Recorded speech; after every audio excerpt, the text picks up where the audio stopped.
Alright, so my experience with near-death experiences. That makes sense. I've had a lot of near-death experiences and experiences in the astral or the ether realm, whatever you want to call that. Just different realms. Um, Started out when I was younger. I remember I was adopted, and my mom said like I would cry every night for a year. I don't really remember that, but for a whole year, every night I would be crying, and I would be like having weird dreams and stuff. And I didn't really remember a lot of those dreams, but growing up, I did have quite a few like psychedelic dreams.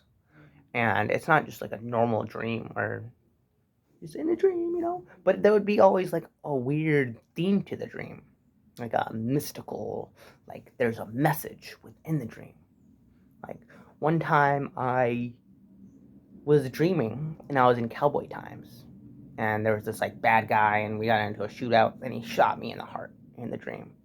And I remember like how it felt to get shot, and it was actually such a good experience. Like it literally like opened up my heart chakra somehow. He shot me in the heart, and then it was just warmth, and then I like died, and then just love took over, love consciousness. But then I woke up as my son in the dream, so that's something I don't hear too often. So I woke up as my son in the dream, and then the last thing I realized before I woke up was that like I was grabbing his gun and going out to avenge my father's death. So that was one. Another time before this is before psychedelics too. So and that was must have been when I was like 12 or something. When I was like 13 or somewhere around that age, I had another dream, but this is while I was sick. I used to get like sick, this just the stomach pain, and I'd be like drive heaving all night, even though I wasn't really sick. I don't know if that was caused by repressed emotions coming out. I don't know what it was, but I fell asleep one time when I was in like the most pain that I've ever been in, and it's like the dream was the most abstract dream I've ever experienced. Trippiest thing, like it was. I mean, looking back on it after doing psychedelics, it's like these chemicals are always in us. Whatever causes what psychedelics do, those things are already in us, and different natural events can cause them. But I basically the best way to describe it was I was in like a Tetris game, but I was the whole game, and I was just like stretched apart. It was painful, and I was like trying to piece myself back together, but it was just so abstract and it didn't make any sense. But so those were my start of my mystical experiences. Um, and I was about to go into aliens, my UFO sightings and stuff like that, but I'm not going to get into that now. I will get into the most realistic dream I've had. So it was an abduction, although I don't really believe in abduction. I think there's aliens, but sometimes it doesn't make sense, people's stories.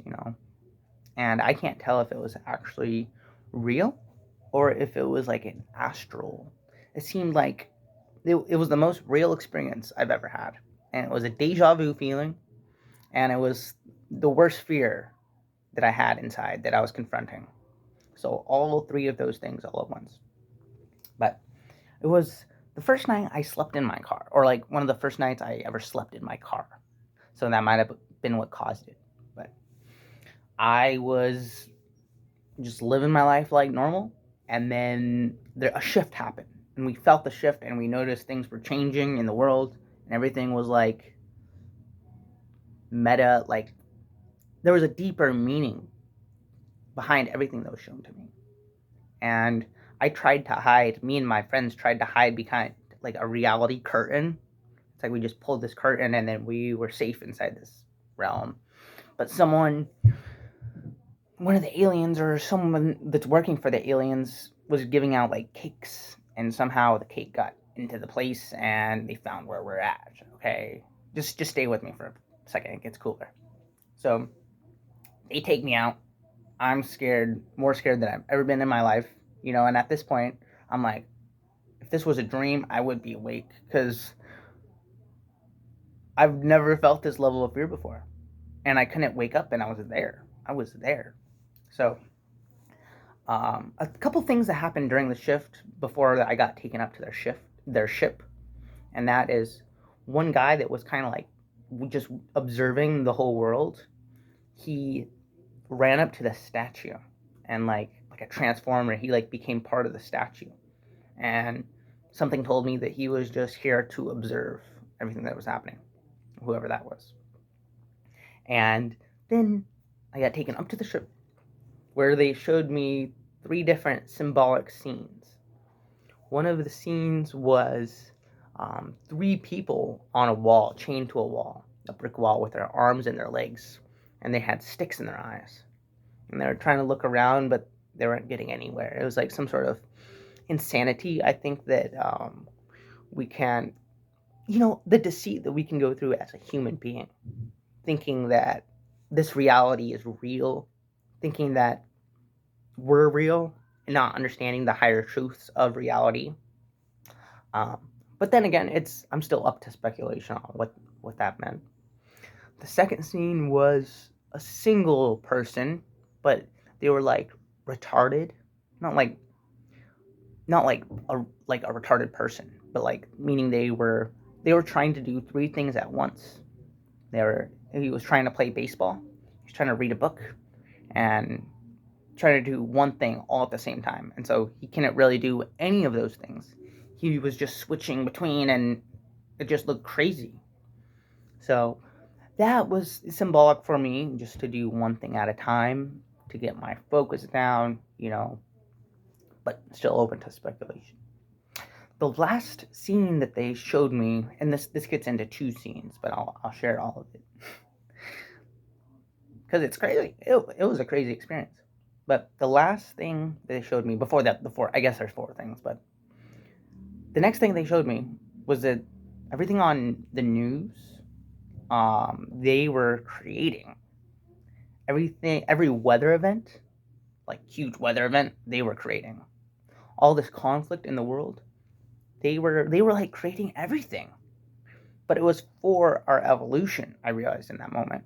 Like, all the darkness is for the light.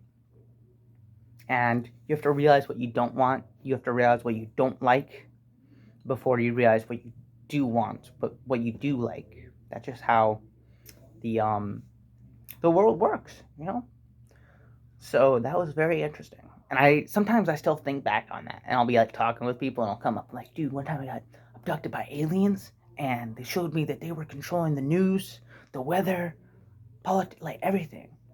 Of course, I don't know if that's true or not, so I can't like start being a speaker about it. They're real.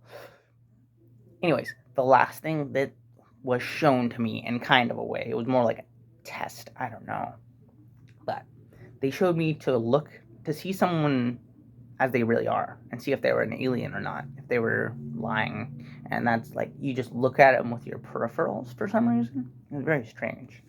So they taught me this at the beginning. And then there was this lady that tried to seduce me, and we started kissing. And then I was like, wait a second. So I like looked at her with my peripherals, and it was like an insectoid alien, and it completely creeped me out. I talked to a girlfriend later about it. She's like, well, why didn't you just try it?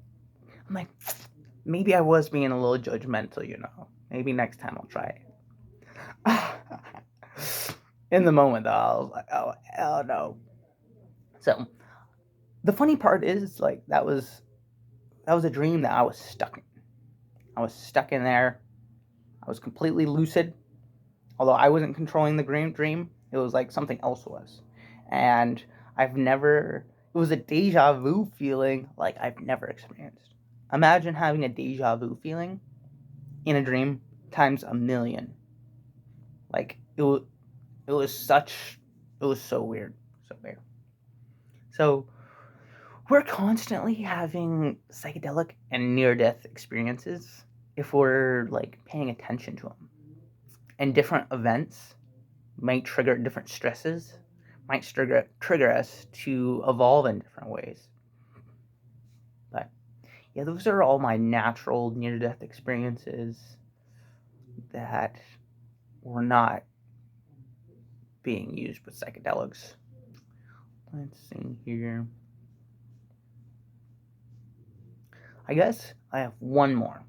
One more. And this was one time I woke up to go pee, and I was sharing an apartment with my girlfriend at the time. I guess I just passed out. Never happened to me before, but I just went to go pee, and then I guess my legs were locked or something, and I wasn't breathing. I didn't hit my head or anything, but I literally went to, it felt like a void state, and that's a place that I've reached in psychedelics a lot.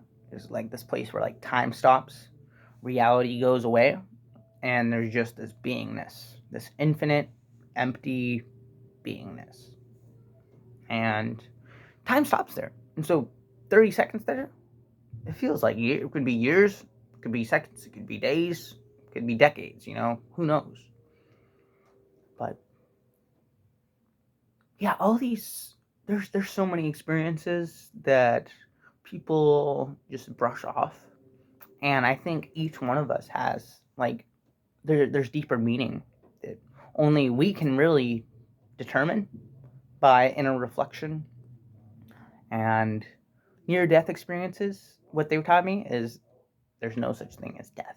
And I'll get into my psychedelic ones in a later episode. But there's you always come back.